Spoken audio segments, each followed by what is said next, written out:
So, hello and welcome to a very special episode of BoneUP.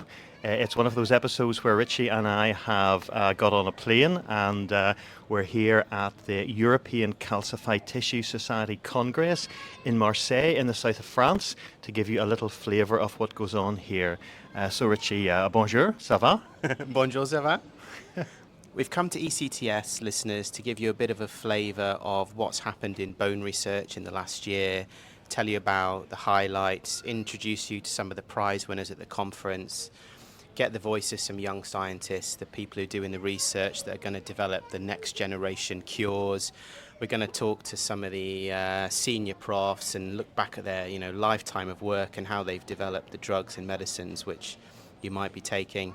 And we're also going to talk to some of the ECTS members, the people who run the society, especially the ones who do a lot of work to support young scientists. It's very difficult when you're starting a career, and the ECTS are doing a lot of really good work, and we'd like to bring some of that to you. Yeah, so we hope if you're a patient, you'll be reassured listening to the research, listening to the scientists, and if you're a young doctor or a young scientist, maybe we'll stimulate your interest as to what actually goes on at these conferences. And maybe you might want to come to one in the future, and we'll see you there. So we're delighted, and this is an interview I'm very excited about. We have Thomas Funck-Brentano with us, working in Paris at the moment. And Thomas presented yesterday telling us about the latest and most exciting research across the world of bone disease in the last year. Thomas, I have to tell you, I'm at the conference here. When I go back to work next week, my patients will say to me, so you've been to the big conference? Tell us what's coming up next. What's the most exciting research? And you're the man to give us the answers. Oh, wow. Thank you very much. It was actually a very exciting task to review all the exciting science that is out there. And of course, we needed to do some selections. So I think what I remind is the new anabolic agents that there's increasing evidence that their effectiveness in reducing fractures is higher than bisphosphonates, and that perhaps we really need to reflect on in which position we should give these bone agents to our patients.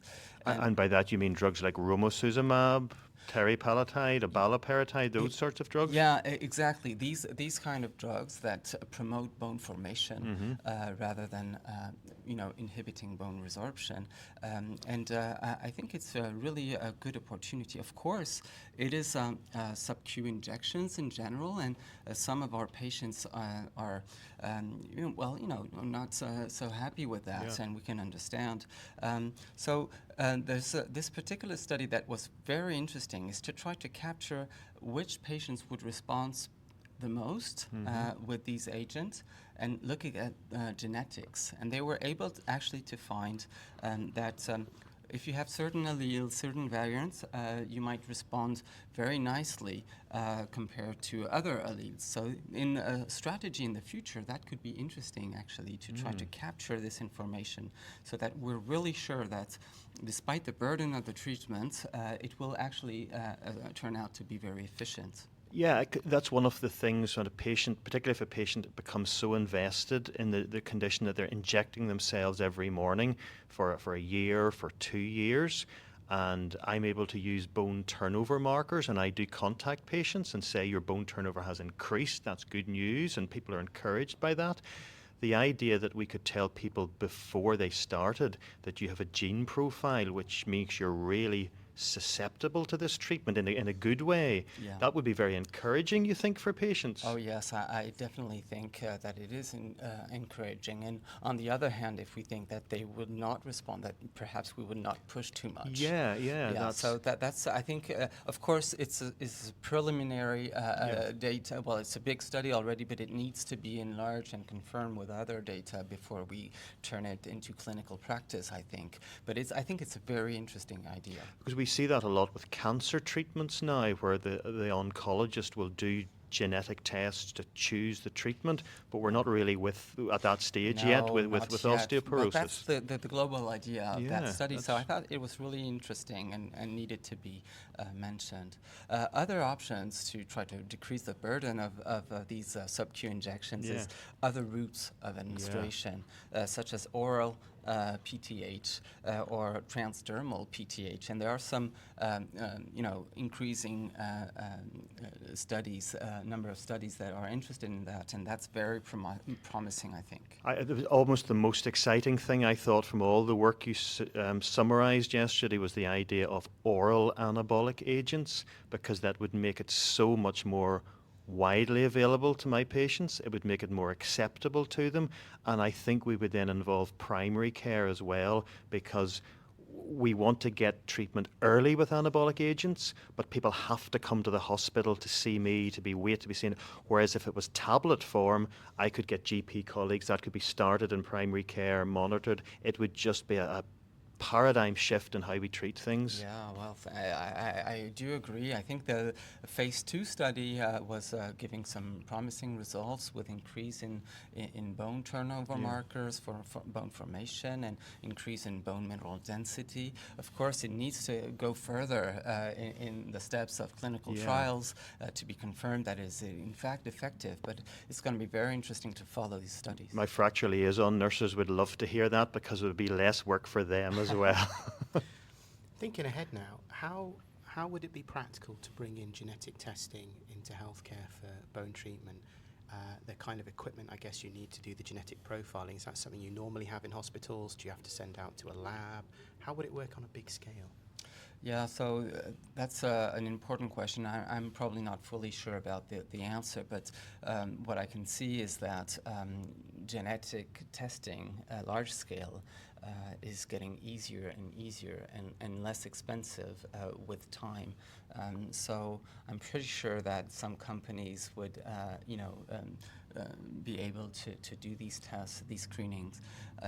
So this is a whole other question, and I'm probably not the genetic expert to have all the pros and cons, but it's going to be interesting, I think, to see what goes on in the upcoming 5 to 10 years. I think one of the other things you mentioned as well in some of the studies about denosumab, which we all use lots of and is very exciting, but a lot of people are asking, how do I get my patient off denosumab again? Should I be getting my patient off denosumab again? Yeah, this is a very, very important field. There's a growing evidence in osteoporosis, and actually the study that I mentioned was in a very particular situation of end-stage renal disease with patients under dialysis. And there was this very interesting study that were able to look at bone hip strength indices using, derived from DEXA in 124 patients treated for up to 5 years. And, there were some promising results with these indices going up, so improving with denosumab treatment. But 11 of these patients discontinued denosumab and were followed for another year. And as we could have expected, but I think it's one of the first that actually demonstrates that in this population, that these improvements, they disappear.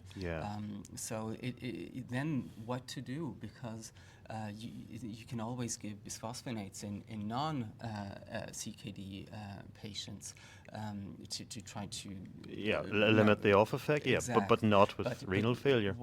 Exactly. So I think the use of denosumab is really tricky, and we really need to improve our knowledge in this situation. And the second thing that is, I think, very important for the community to insist on is the risk of severe hypocalcemia in these patients with denosumab. And the main message is that it's frequent, so you need to know that it's a very high possibility.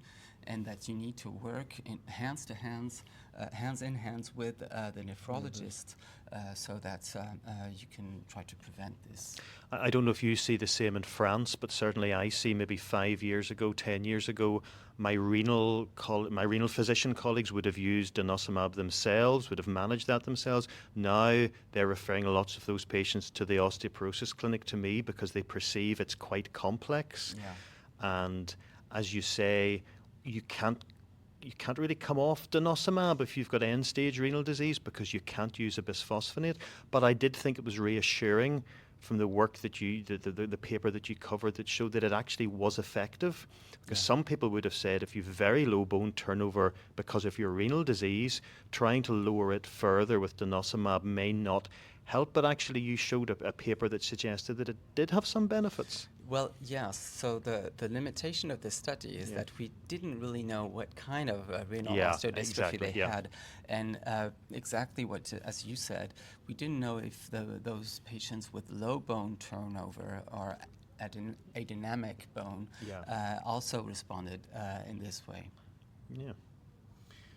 Thank you very much for speaking to us today. Your talk was incredibly well received. I think it's one of the best at the conference. Thank you very much. I'm very honored. And thank you for answering our questions today. I think the listeners at home are going to be really interested to hear what you had to say. Yeah, both my patients and fracture liaison nurses will be delighted to hear all about what you were saying. Oh, well, thank you. Well, I was just a storyteller here, but... You were passing on the work of others, but that's okay. In this case, we'll praise the messenger. The storytelling is the hard bit. You know, and it's such a huge volume of information to get across, to synthesize everything and put it together and pick out the highlights. Just, I suppose, one last question: how long did it take?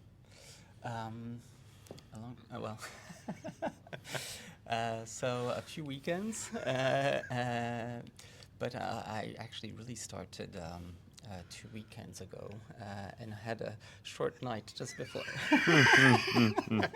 There you have it, listeners, working through the night to bring you the latest bone research. Thank you, Thomas. Thanks very much, Thomas. Thank you very much. Bye. Listeners, David and I have been at the conference for the first half day now, and one of the things that really seems to be standing out is research into diabetes. It really seems to be taking the conference by storm, and to prove that, we've got 2 prize winners here. We've got the clinical award prize winner, Lorenzo Mattia, and we've got the basic science award winner, Tessa Crapper. Welcome both of you to the podcast. Thank you. Thank you for having us. Thank you. So it's really interesting that both prizes this year have been given out for diabetes research. Lorenzo, I wonder if you could just tell us a little bit about the work that you've been doing. Yes, thank you. And diabetes is a worldwide disease, so this is probably, it is important to study also from the bone metabolism point of view. So I'm an endocrinologist, and I've studied diabetes and bone metabolism since the last 3-4 years during my PhD. And we know that type 2 diabetes is a condition characterized by an increased risk of fracture, and it's important because it is a huge burden for our societies from an economical and social point of view. So it is important to increase the research in this field. In my little research, I have studied some biomarkers that could be involved in increasing the risk of fracture in this population. And in particular, I focus my attention on the growth differentiation factor 15, which is a senescence biomarker.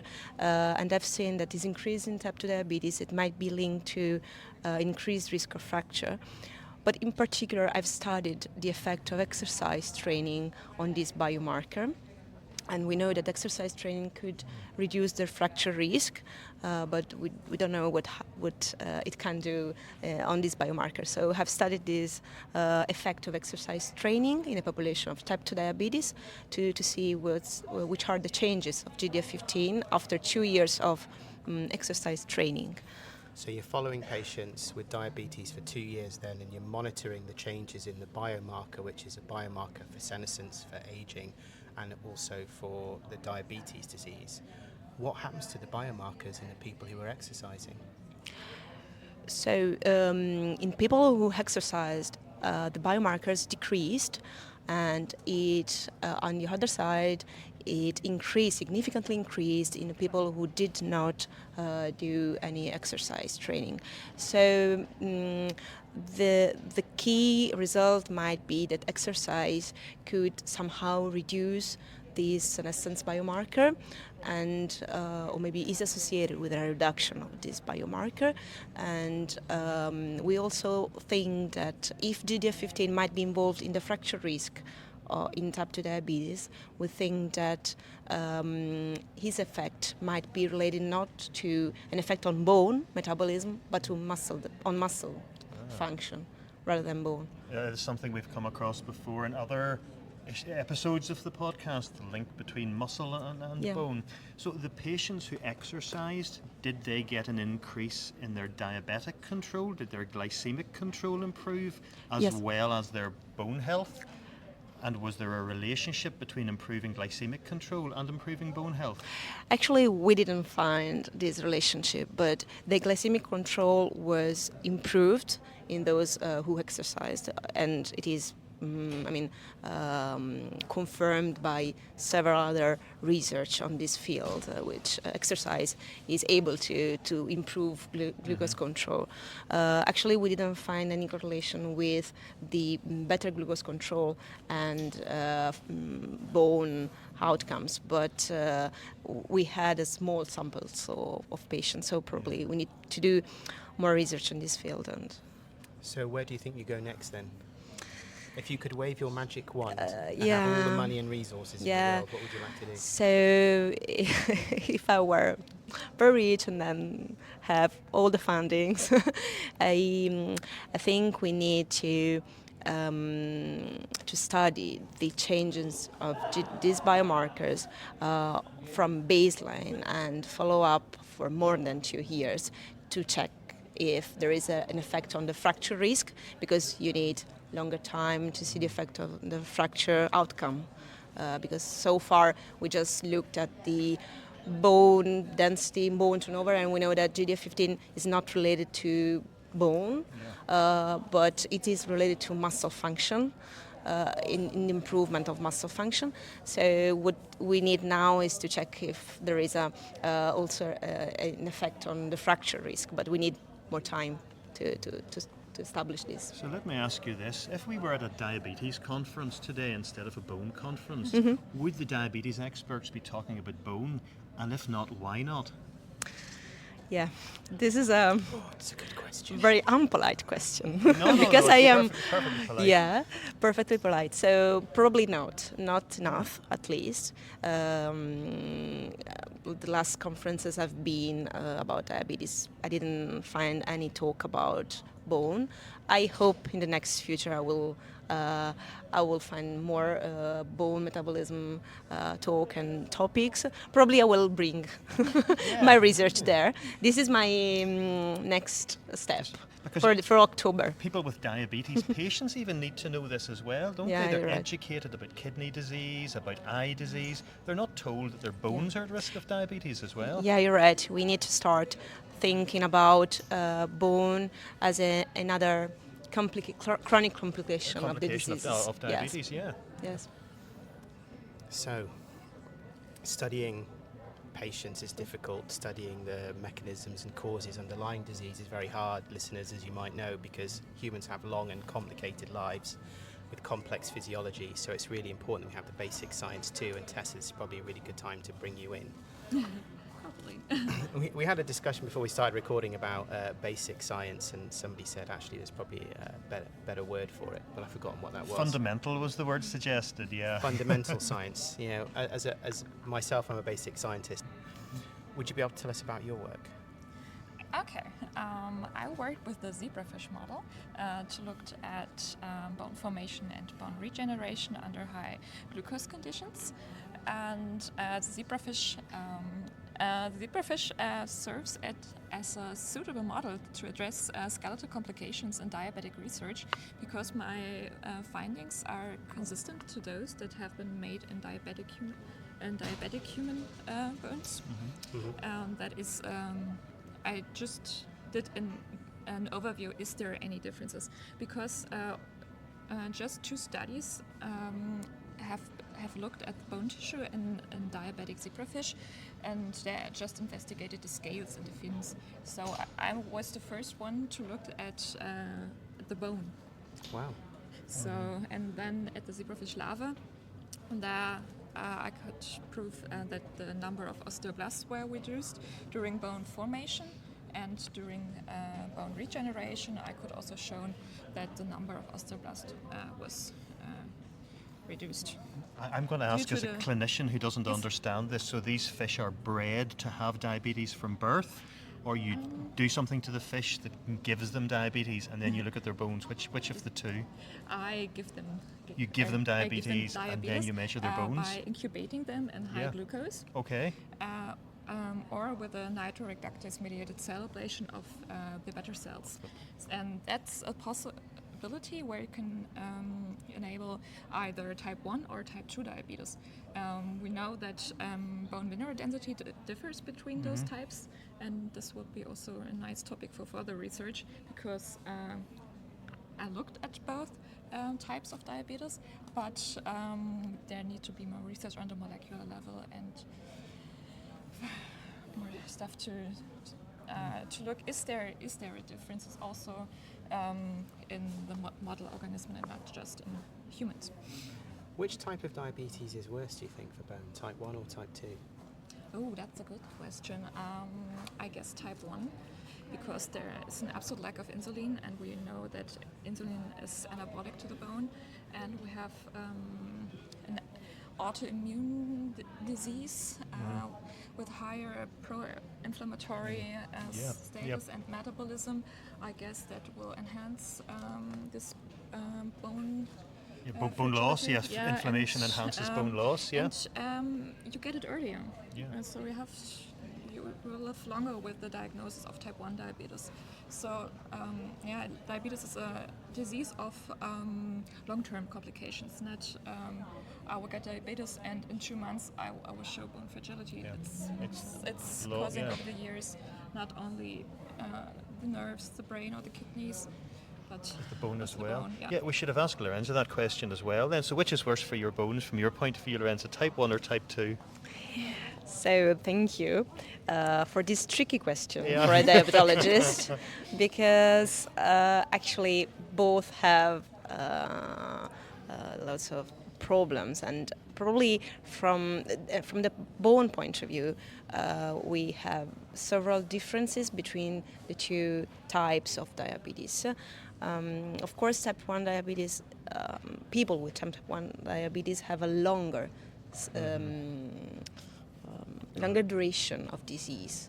So we expect to follow them from the early childhood or adolescence to the elderly age. Yeah. So there's a long duration of the disease, so bone might be involved a lot. Yeah. More. Yeah, More. Because I would have, if you'd asked me, I would have said, well, in theory it would be type 1, but then when I see patients at the clinic, so many people with type 2 diabetes perhaps have been smokers, have taken steroid, Yeah, have you're lots right. of other risk factors, Yeah, you're right. whereas perhaps the type 1 diabetics have been careful not to smoke, to exercise, to look at their other risk factors. So Yes. probably at the basic model it's type 1, but at the clinical Yes. model with the real human beings making bad lifestyle choices, it's type 2. Yeah, probably it's true, because type 2 diabetes have worse lifestyle. Yeah. And they are inactive. As you said, they smoke more, cardiovascular disease. So yeah, you're right. The listeners at home might be thinking it's a bit strange that we can be at a bone conference and we have clinicians alongside basic scientists studying fish as a model. I mean, it sounds a bit crazy, right? Yeah, it sounds crazy. Why do you pick zebrafish as a model? I think maybe most people would think about mice or rats or dogs or something. Why fish? Fish, because they're easily to hostage. You can put them in a small tank and they're happily together in a big tank, and they have a short development time, and they're very easy to create transgenic lines. There's, for example, there I work with a model with an insulin mutant, with they have a deletion of 60 base pairs, and then they are not able to create the insulin and get diabetes. Or it's possible to easily create fluorescent proteins that are expressed the bone to image them, and so many others. Yeah. So it's easy to do science. It's pretty easy, Yeah. and the larva is also nice to have because you can easily regenerate it in a short time. It's easy to handle, and they are also invisible in the first 5 days. So it's live in vivo imaging is possible. Oh. I wonder if there might be some collaboration one day. We saw some great talks about collaborations between human and mouse scientists today. Yeah. Yeah, hopefully. I hope zebrafish will become a rising star. Well, that's great. Look, thank you for taking the time to speak us. Thank you very much. Thank you. Thank you. Thank That's you. lovely. So listeners, next up we have an interview with the co-chairs of the ECTS Academy, Alex and Jeroen. Welcome to the show. Thank you for having us. Yeah. So we'd like to chat to you a bit about the ECTS Academy and how it fits alongside your kind of work lives and research lives, because it must be a big investment for you. It seems like the society has really got behind the ECTS Academy. Could you tell us about your role and what are your hopes for the Academy? Yeah, so we're the co-chairs, so our responsibility is to kind of organise the group of about 30 early career academics and do different activities from sessions at the conference to we have a retreat once a year. We also do online mentoring. We have our own networking sessions, etc. So we are the secretaries, coordinators, chief cat rabblers, yeah. And I think the interesting aspect is basically, because it's such a diverse group of members, basically, clinicians and basic scientists, and the mission of ECTS is also to bring together these different disciplines. Although to realize that at a conference is typically a bit more challenging, because sessions are typically topic-based. So having an interaction at a society level is a bit more complicated, but it's something that actually within the academy, something that's very prominent, because we host several events focused on our personal career development, and that forces us basically to understand what everyone is doing, and that's a very good experience. And I would like to add, I think what has been very useful also in terms of my professional development, first of all, you're leading a group of 30 people. So It's a big group. Exactly. So your laboratory tends to be smaller. I mean, mostly for us in our career stage, and then you also realize what the challenges are. Also dealing with different cultural backgrounds, also different disciplines, working hours, and so that's a very good lesson. And other than that, I think what's also really helpful is to understand how a society actually works and how you can contribute to the mission and vision of the society. So to interact also with the board, because that's decision making at a different level. It's interaction also with sponsors. It's different people and members wanting something from a society.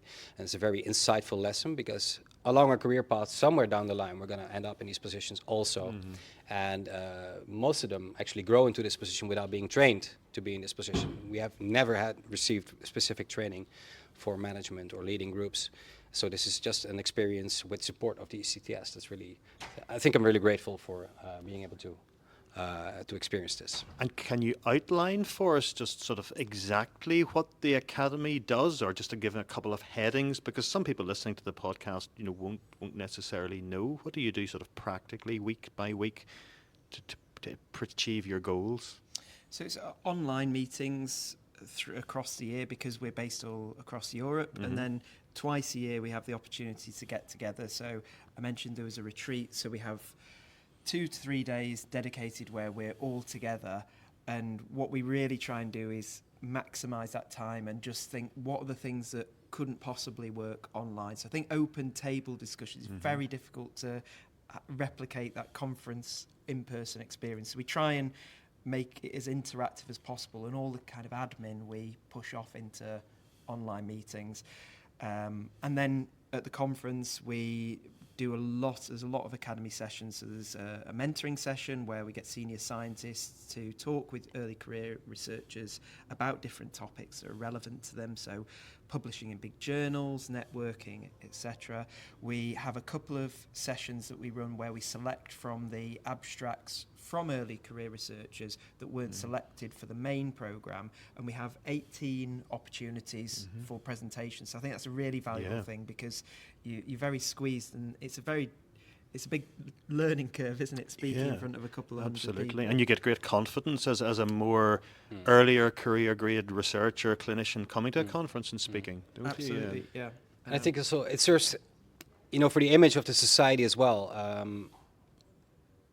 It is very good to have to reinforce the mission of ECTS, showing that we are also there for ECRs. And I've been going also to different meetings, larger meetings typically, maybe also more clinicians. And the atmosphere at these conferences tends to be different. The content is different. The speakers are different. It's more prominent. It's based indeed on publication status, on status in the field, seniority.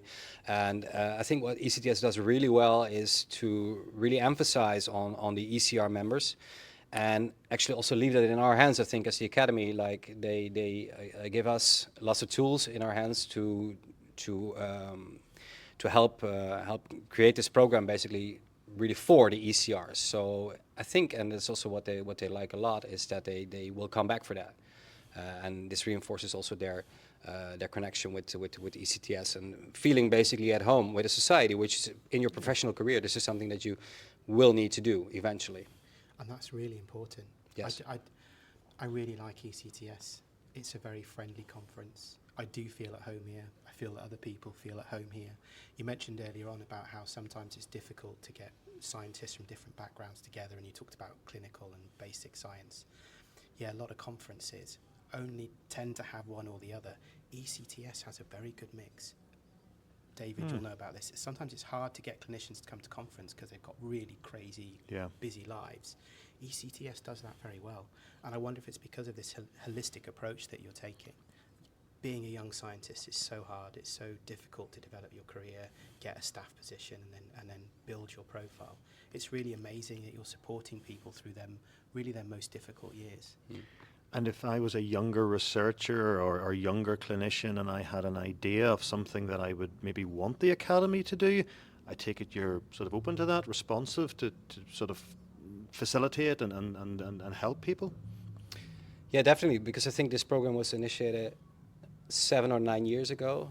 Initially started out with a small group of people, I think 7 or 8 initially, and it steadily grew over time. Now we are 32 members currently. We already have 33 alumni, and it means that we actually have lots of hands available for different projects. So we have the activities that Alex already explained that we are running on an annual basis, but we're also every year we're reviewing our activities and trying to think of what is something new that we can do, or should we revise our current content. We actually did that this year.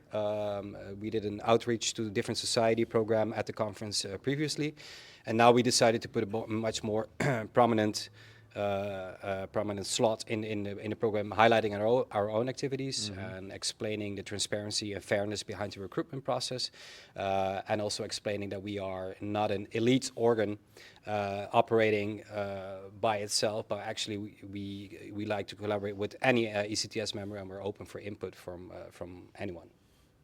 I think that's an important thing, is that when you look at how it's building, it isn't just a select few. So 5 to 7 people come in to a year, which might seem quite restricted, but as you were saying, there's now 65 people have either completed or are in the programme. So we think another 10 years, we're talking 150 people, presumably the majority at the conference, will have been through that, and there's kind of a kinship.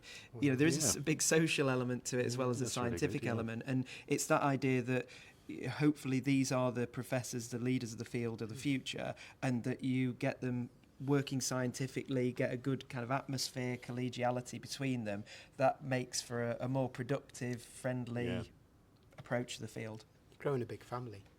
So if there's somebody listening to this now, a young scientist who might want to get involved, how would they go about joining and applying? So there's an annual call. So this comes up late in the year, and you will be asked to submit a form which kind of indicates how you fit with different criteria. So it will be details of your publications, or details of your grants, education, etc. Also your service to learned societies, because we want people who've shown that ability, that collegiality, to go above and beyond papers and money to contribute to the field. And then you also write a motivation letter that really helps us to understand why you want to do this, and you will have references. So approach us and ask us for advice about this, because I think there's also, we've talked a lot about this over the last year. There's really a perfect point, or perfect points when people could apply. I think you can technically apply after your PhD, but I think only very exceptional individuals, and certainly I wouldn't count myself amongst them, would be mature enough and have the work position where they could best take advantage of it. Because you think in your first postdoc, you're still really learning. You probably have it's a bit difficult to get hold of a project. You're getting hold of a project for the first time, probably learning new literature. So that's quite challenging, and probably you don't have the capacity to go and do new projects and commit to new things. Whereas in your second postdoc perhaps, or a bit more experience towards the end of your postdoc, you've probably got more freedom from your PI, or you might have a fellowship that you can initiate your own projects. You're more confident, you've developed better skills. So it's not an indication against you if you don't, you're not successful early on. It may just be it may be a better fit to you later on in that 10-year window. So you can apply up to 10 years after your PhD, and perhaps think about, you know yourself, and maybe speak to perhaps mentors or senior colleagues and think, am I in the position where I could best take advantage of this opportunity? It sounds like a really big time commitment that you both have to make, the residential weekends, the meetings and things. How does this work alongside your day jobs as being academics, researchers and clinicians? Does it help you? It does definitely help. I think, if you look at the life of a scientist nowadays, it's I would say 80% administration anyways. So this is just another thing to administer, of course. But I think the big difference is also that because you contribute to the mission of a society, it's also quite fulfilling to do. I think I would like to emphasize also on the fact that maybe you're alluding also or asking about the fact, how did this help my career also? So there it has been, maybe it's anecdotal, but I don't think so. I think it highlights one of the missions of the society. So I'm entering into a new field where there's not too much literature basically available. And just by serendipity, I was learning about clinical colleagues within the academy that are working in the diabetes field and trying to use the same type of drugs that I'm actually interested in testing in an osteoarthritis condition. And while we were both sharing experiences we did an exercise at the last retreat where we said, please in one line explain what your topic is about and what line of research you would be interested in pursuing in a collaborative effort. And well, when you find out that you're basically with a person that you would not realize that you would share a similar future perspective to go into together. So when that became clear, we started thinking about, okay, how can we make this work, and what would be interesting? And basically, scientists think a lot inside of their box, I think. You look at a profile online and you would say, okay, this is an endocrinologist working on diabetes.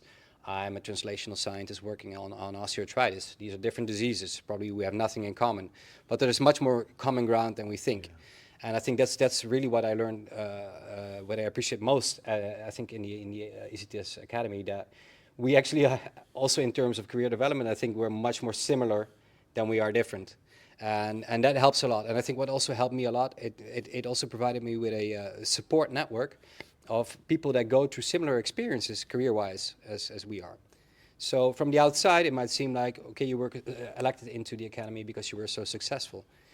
But success also comes with a toll, basically, and especially for us early career stage, I think it puts lots of pressure on you, and so we're all dealing with the same issues. How do you deal with this admin heavy task? How do you balance work-life balance? How do you go about in difficult situations with your personnel, maybe with the dean, maybe at your department? If you miss a promotion? And this is really helpful to go back to this support network outside of your closer academic environment, and just have an opportunity to find out that you're not alone in this either. And I think that's one of the things. I mean, we as chairs also talk regularly. I mean, every other week we just have a quick phone call, and it's really helpful also on a personal level. Yeah, I mean, you said you were asked that your people attending to summarize what they did in one sentence. I won't ask you to do that now, but if you could give us just a very brief summary of what your area, Alex, what are you looking at the moment in your research? So it's bone mechanoadaptation, so how bone adapts to exercise and disuse. And over the last few years, that's really focused on the earliest stage of life, so prenatal movements and development, motor skills and walking in infancy. Oh, that's really exciting, because we have talked a lot about getting older people to exercise and the benefits of weight-bearing exercise in older folk. The benefits of exercise in adolescence is also really important. You're actually looking at it sort of pre-birth. That's very exciting. Yeah, well, I think so. So yeah, it seems to be quite a profound effect that this is the period at which the skeleton is growing most rapidly. Yeah. I mean, not even as a relative amount, as an absolute amount. The you change in body length prenatally, and I mean, I think you go from a single cell to 45 centimeters in 9 months. Yeah. Even in the pubertal growth speed, but you don't do that. So it's a period of unrivaled growth, and it's also a novel opportunity for you to be introduced to loading. So when you are an older person, you might not do a lot of exercise, but you are still walking generally and loading your bones. As a baby, it's a big transition from being on your back to then running about within the space of a month or two. Yeah, that's fascinating. How do you measure activity in utero? So there's a couple of different ways. There are monitors that you can put on the abdomen, and they can measure movement. We also take different models. So we've looked at babies that are breech. So when babies are in breech position, they're less able to move their legs, and some beautiful mechanical modelling studies that have shown that the loads that you can apply to the womb lining, the uterus lining, and therefore the forces that are acting on the legs are much lower in children that have breech, and also other conditions like oligohydramnios, etc. So we can use those as kind of reasonable models where we can expect the loading is lower, and actually there's quite a clear clinical consequence that breech position, for example, is by far the biggest risk factor for developmental dysplasia of the hip. Of the hip, that's interesting. Which in turn is a big risk factor for osteoarthritis later on in life. Exactly, yeah. And Aaron? It's a nice bridge, because I'm actually working on osteoarthritis. Well, as soon as he said that, I thought, we'll Exactly. move over here. Yeah, Perfect. Yeah, seamless. Definitely. Good presenting. Definitely. I have a long-lasting interest in subchondral bone remodeling in osteoarthritis, and I realized that when looking basically at histological images of subchondral bone, that there is a tissue component there that hardly anyone talks about, which is the subchondral bone marrow adipose tissue. And maybe I can ask you a question. What do you think the function of subchondral bone marrow adipose tissue is? So we're talking about fat then. We're talking about fat inside of the bone tissue under our cartilage surface. And if you had asked 10 years ago, we would have said the fat just sits about there and does absolutely nothing, whereas now we know it's probably the most metabolically active tissue in the bone, and has all these relationships with what's going on in the rest of the body. So so it's a really exciting area. So that's why we're hoping that you're going to tell us about it. Exactly. Well, I'm very happy that actually these concepts are better known than I expected, because if I write a grant, and I typically I use this statement as well. I say this was considered for a very long time as an inert filler tissue. Tell them that at least one clinician has heard of it. That's good. It's good to know. But indeed, it's much more dynamic than we actually expected, and it also responds very rapidly to different nutritional conditions like overfeeding or even